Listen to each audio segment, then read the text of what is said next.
Lecture du jour, bonjour. Et ce matin, c'était Juges 16, 17 et 18 avec la fin de l'histoire de Samson entre autres. Et plus ça continue avec d'autres histoires. Et la fin de l'histoire de Samson qui est malheureusement bien triste, terminer sa vie à mourir sous les décombres de temple de tes ennemis. Même si au final, il a une vie qu'il a tué plus de personnes qu'il n'en avait jamais tué tout au long de sa carrière. Sa carrière, entre guillemets, tu comprends. Tu te dis quand même, Dieu, je suis sûr, lui avait destiné une autre fin à la base, quand l'ange est venu voir les parents de Samson et a consacré cet enfant. Il y avait un autre destin décrit, un autre chemin décrit. C'est là où on voit que Dieu nous laisse aussi la liberté d'agir et que nous avons le libre arbitre et le choix de nos décisions. Mais je suis convaincu que Dieu n'avait pas écrit cette histoire à la base, cette fin, et que ce sont les choix, les mauvais choix. Et Samson n'a jamais cessé de jouer constamment avec le feu, de pousser les limites, de jouer avec les limites de ce que Dieu lui avait autorisé de faire ou pas. Et il a enfreint toutes les règles pratiquement. Il a touché, déjà dès le départ, le lion. Il n'avait pas le droit de toucher un animal mort ou une personne morte. Il a touché le lion. Il n'avait pas le droit de couper ses cheveux. Au final, il va le faire avec Dalila. Il va lui révéler son secret.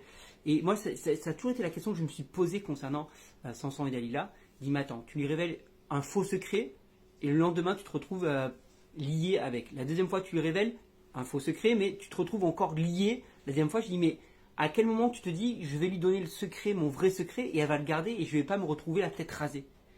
L'excès de confiance, et c'est cette petite phrase, je m'en sortirai comme les autres fois. Et croire que tu peux repousser constamment les limites, que tu peux constamment jouer avec le feu, et que Dieu sera toujours avec toi parce que ça a toujours été ainsi, que jusqu'à présent tu as été au bénéfice de la grâce et que tu crois que ça sera toujours pareil quoi que tu fasses, et même si tu enfreins toutes les limites, il t'arrivera jamais rien. Et c'est une erreur, et on le voit bien avec l'histoire de Samson. Et quand je méditais sur l'histoire de Samson, je me dis quand même, petite parenthèse, Samson c'est quand même un super héros quoi. Il est une force extraordinaire. Voilà, il lui manquait juste à pouvoir voler et faire des lasers avec ses yeux et on avait Superman. Il était là. Et tu dis malgré tout ça, tu vois que c'est comme si Dieu avait essayé un peu différentes formules pour libérer son peuple et ça ne fonctionne pas parce que c'est le cœur qui doit changer et ça, il n'y a que le Saint-Esprit qui peut le faire en nous.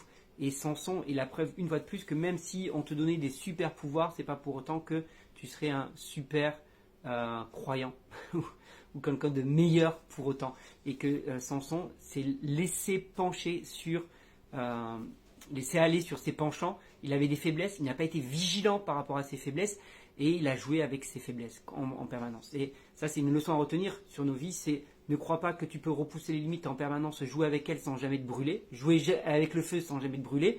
Et quand tu connais un point faible dans ta vie, prête-y attention et sois vigilant sur les points faibles que tu as dans ta vie. On a tous des points faibles et c'est ok avec ça, on est ok avec ça. Maintenant, il faut savoir les reconnaître et ne pas